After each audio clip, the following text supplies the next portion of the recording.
Tenuta, Corte, Giacobbe, Pinot Grigio delle Venezie 2019. There's some wineries that have got a story that is a pretty special story. Despite what the wine could taste like, we're going to taste that later.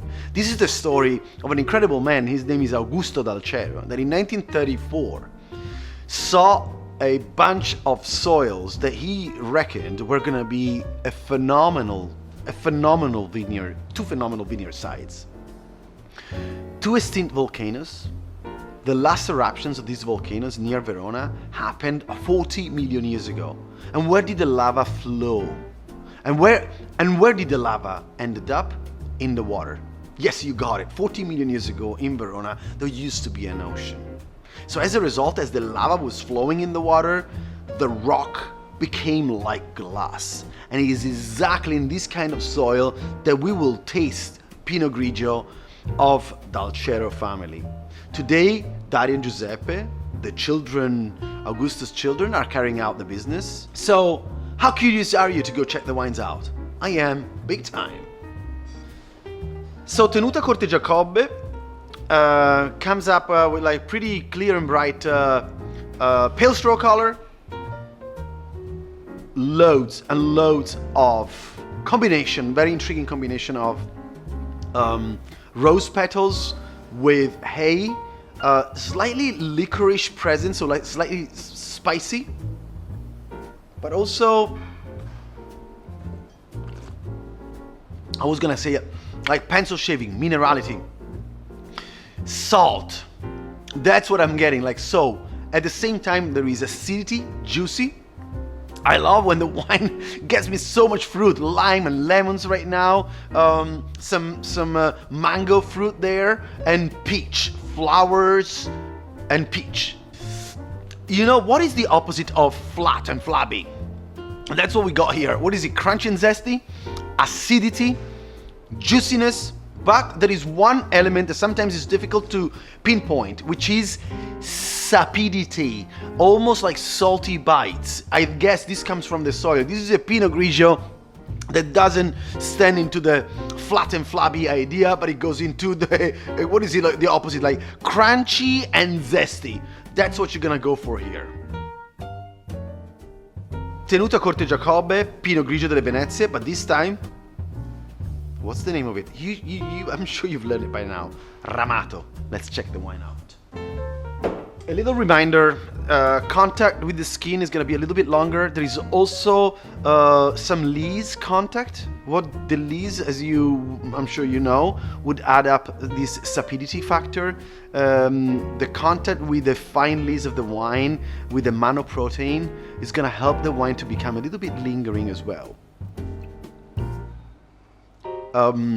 Nutmeg, cinnamon, so spices, you know, the skin of the Pinot Grigio, the red looking color skin of the Pinot Grigio is adding up not only the colors but also the flavors, the spiciness of Pinot. Some green tones as well in the wine. And as expected, there is a like two souls in this wine. On one hand, you have the salty bites, the acidity, crunchy, super juicy citrus elements. On the other end, though, you have these beautiful, like velvet, round, and slightly oily feeling that it's added up by the presence of these. There is like a longer persistence and a velvet touch. That's what I was trying to say. So I would cheer to all resilient men and women like Augusto. Cavit. Very famous brand in Italy. Who doesn't know Cavit? Cavit is a group of co-ops that are associated in a consortium. Oh, it's like difficult to understand. Well, imagine this. Over 6,000 hectares, almost 6,000 vigneron winemakers. So what does it mean? That these people own, basically, they look after, I would say, 1.5 hectares each. So although it's a massive extension, but at the same time, you have very small plots for all of these winemakers. So lots of attention to quality production. Pinot Grigio delle Venezie from Cavit. I'm very curious to see what they did with the 2019 vintage. So I'm always very curious to understand these guys. Cavit. We are in the Trento region, by the way, so we are in the northwest of the appellation. 60% of the vineyards in Trentino belong to Cavit. So it's very important that these people produce a very good wine. Do you know what I'm saying? And usually they nail it. So, white peach, pears, not the super ripe pears, so I prefer the like unripe pears. Some green apples, and a dash of vanilla stick. Glorious. This is what you want from a reliable source of Pinot Grigio. Why? You have acidity, you have like the green elements that you want to find in white wines to make you feel like that you are awake and ready to match to different kind of foods, appetizers like light pasta dishes, some salads. This is and also without having the neutral approach of what some people have in mind. Fair enough, because in the 90s Pinot Grigio was kind of like it was a little bit on the flat and flabby. So kudos to Cavit. I like what you did, guys. I love when there is a winery that is run by a lady, but not just because it's a lady, because usually there is a strong woman, a strong person. Sandra De Giusti isn't just a winemaker, she's actually a guardian angel. What is she guarding? She's guarding like 95 hectares in the Treviso area on the left-hand side of the Piave River, over like this beautiful little village that was founded like 1,000 years ago, Rai di San Polo di Piave. So brand new winery that was put together in 2008 by Sandra, and now with her children, she's looking after this beautiful land. Let's go check the wine out. All right then, it's time to give it a shot to this Terre di Rai Pinot Grigio delle Venezie. Once again, the Piave River is one of the many rivers. Let me remind you how important the presence of water is in this territory. Water that gives the chance to have milder climate conditions. Ooh, quite unusual. It's like almond flowers, vanilla. There's some like sweet pears. Actually, there's an apricot element in this wine. It's quite intense in the perfumes. Palate of this wine is about it's like pineapple juice. There's like something a little on the like cat grass, so sweetness, some astringency. That's good. Some like a phenolic element. It means that the wine went through a little bit of the maceration, maybe with the skin, and the result is like a very dry, super dry finish for this kind of Pinot Grigio.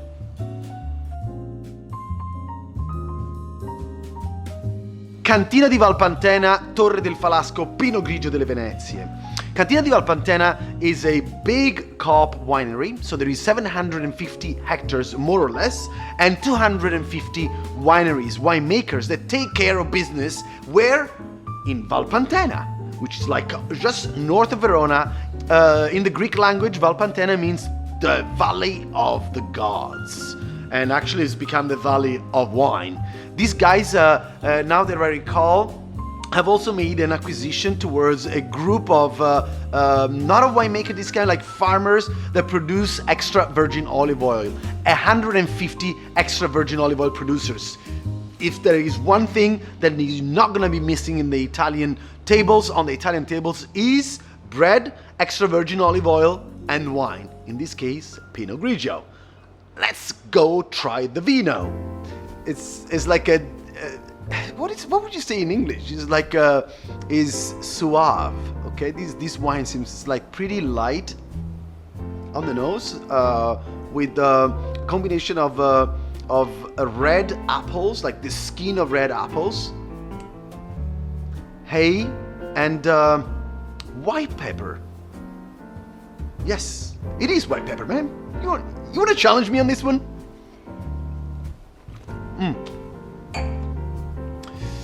Smooth and round. This is quite a creamy Pinot Grigio. The acidity is not lacking acidity, don't take me wrong, but it's got this, the attack is like quite pretty smooth, round and creamy. And then the finish is the classic finish of citrus bites, so the mouth is left clean and dry. So right now, I was just like trying to portrait myself with this Pinot Grigio, and this slightly bitter almond finish gets me into a field of spring, wild flowers. I'm just like laying down. There is a beautiful oak tree, and I'm about to take a nap after a lovely lunch. And from Cantina di Valpantena we have Cantina di Verona brand. Let's go try this Pinot Grigio together. So let's put our senses in trying this vino that comes from the riverbeds on the left-hand side of the Piave River once again. Expectations on this wine is about relatively like a mild nose, pretty kind of on the silent side, with some green apples and a hint of white flowers. This wine is all about the acidity idea, so quite dry, no residual sugar, relatively lean on the palate, with a aftertaste of like tangerine and a relatively clean mouth. Tangerine. The tangerine brings me to a salad. I don't know what the association is, but yes, a nice salad, maybe with some oranges and fennel. You want to add up some like a little bit of garlic. I know it sounds weird, but give it a shot, and extra virgin olive oil, and then pair it with the wine. Tell me what you think about it.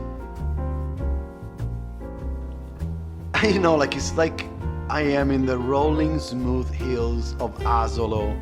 I don't know if you've ever been there. This is like the ultimate Italian little village, you know, with the beautiful terraces, and then you have these arches that are protecting for people to walk, you know, like when it's winter.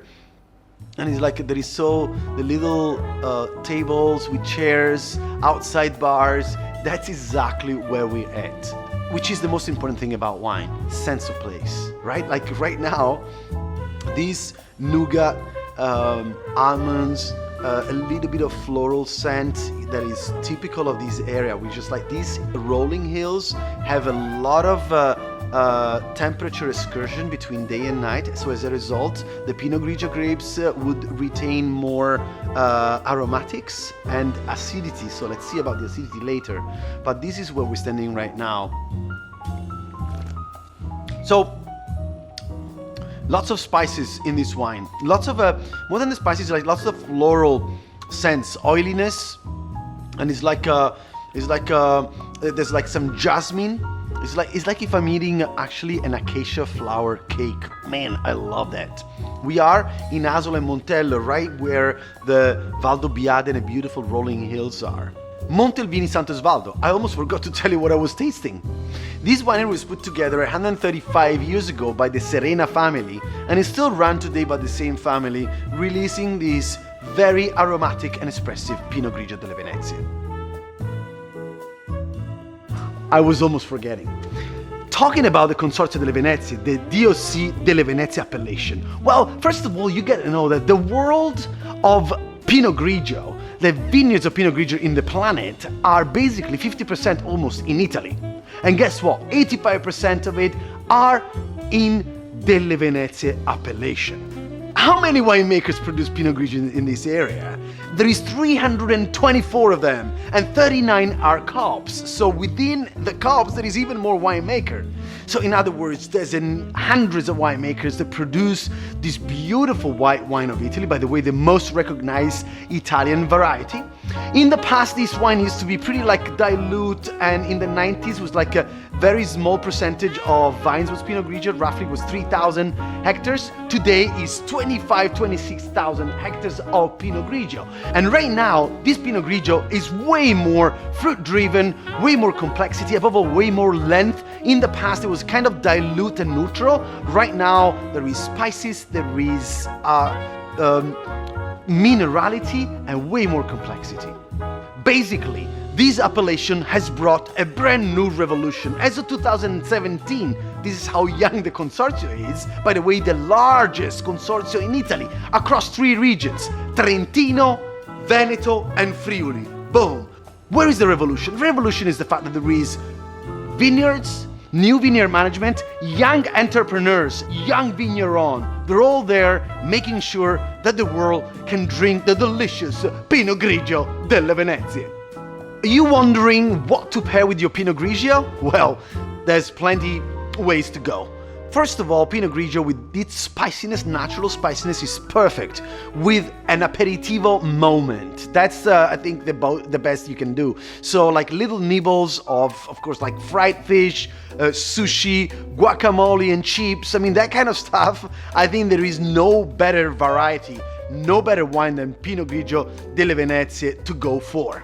Do you want to have pasta with Pinot Grigio? Of course you should have pasta. It's an Italian product at the end of the day. So, pasta. Well, with pasta, I would be quite cautious with I would go with some light sauces. You know, like you want to go like light fish sauce, or you can go like some pasta with veggies, beautiful risotto that you can have it with, you know, like beautiful risotto, like because of the cheese, the fatness of the cheese, the acidity of Pinot Grigio is gonna cut through it and make it as a perfect food companion. I would refrain from heavy ragu sauces or risotto with, I don't know, like bone marrow risotto. That could be a little bit too much. You need something with heavier body. Main course? Well, main course you can work with, you know, like white meat, chicken, of course fish, but not fish that you're gonna cook for too long. You want something that is like lightly like steamed or baked, and a little bit of extra virgin olive oil, dash of lemon, salt, boom, off you go. Pinot Grigio is basically the ultimate Italian white wine. And what is the Italian kitchen about? Simplicity. 1, 2, maybe 3 ingredients and off you go.